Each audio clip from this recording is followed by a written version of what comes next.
Welcome to Quill Sword Blogcast. Biden pardons Hunter. No one is surprised. There was never any real chance that Joe Biden wasn't going to pardon his son, nor any indication that the Justice Department wasn't fully complicit in the judicial fraud. Let's spend a few $100,000 or $1 million or more for all the proceedings just to time the trial so that Hunter Biden would have ample opportunity to plead guilty long before his father would leave the White House. Anyone believing this wasn't contrived needs to go to my non-existent real estate site and put down a down payment on a lovely piece of oceanfront property in Tennessee. The timing is mildly interesting. Trump's pick for FBI Director Kash Patel got bumped off the front page by the news of the pardon. That takes some heat off of what would otherwise be an unwelcome pick for the opposition. I'm not convinced it's terribly important. The old guard Republicans in the Senate already got their sacrificial lamb with Gates' withdrawal. They aren't likely to put up much of a fight on any other nominee. Trump has a mandate, and now is a bad time to pick that kind of fight with him. But it is something of a tiny gift to Trump from Biden. I doubt Biden intended the timing as a gift so much as a, insert bad word here, to the Democrat Party. Biden is gone in 47 days. He couldn't care less if people think he lied to them. But the Democrat Party will be answering for quite a while to come for why they backed Biden, knowing his reputation for corruption.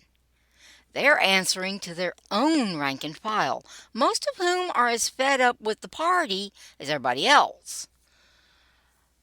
As predictable as the pardon was to the observers across the aisle, it came as a shock to the few stalwarts still supporting the Democrat Party and believing the nonsense coming out of the lamestream media. It's sad, really, when the true believers find out the hard way that their heroes are villains. Try not to gloat. Next time may be your turn. Biden bravely announced the pardon on his way to Angola. My guess is he didn't want to be in Washington when the congressional Dems found out.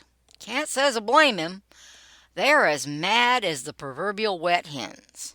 Oh, not because Biden pardoned his son. They all knew that was coming. No, they were hoping it would be Biden's last official act in office, both to mute the reaction and to cast a wet blanket on Trump's inauguration. You get the feeling Biden isn't exactly on the Democrat Party's side anymore? Yeah, me too. Well, Biden is trying to look all presidential while the fireworks go off in Washington. It's not working. We can toss the kind of bones Biden is likely to offer Angola from home. Besides, China containment is more Trump's thing than Biden's. Even if it weren't, most of you don't have a clue why Biden is going to Angola, do you? Don't feel bad. You have to be really into foreign policy to figure that one out all by yourself. It's just a soft power fight over an African client state. The U.S. having a soft power fight with China is like Muhammad Ali having a sparring match with Emmanuel Lewis. Too old a reference for you? Fine. Think Iron Man versus an aluminum can. Whippersnappers. Point being, sure, we have to take China seriously, but so far they mostly PO the very client states they are trying to woo. Even Pakistan is getting a bit irritable with the Chinese and their Belt and Road nonsense. There's no foreign policy urgency requiring Biden in Angola. Avoiding Nancy Pelosi back home might be a bit more urgent, however. She's not likely to be a happy camper about now. What did she expect? Biden has as many years in Congress as she does. Did she really think he wouldn't play dirty after being forced out? Biden wrote the playbook. So Biden pardoned his son, covered his son's backside, and almost certainly his own. I'm having a hard time understanding how anyone could have been surprised by this.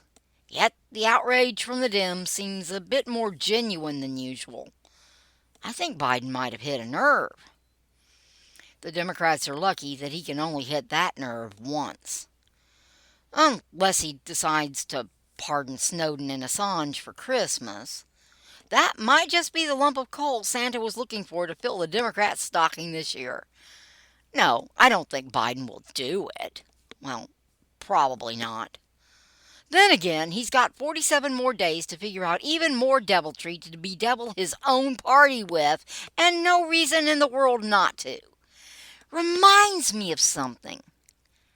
How the Biden stole Democrat Christmas. With apologies to the Grinch, at least the Grinch became a good guy in the end. There's not going to be a happy ending for the Democrats this year. I think I'll watch Santa Trump is Coming to Town instead.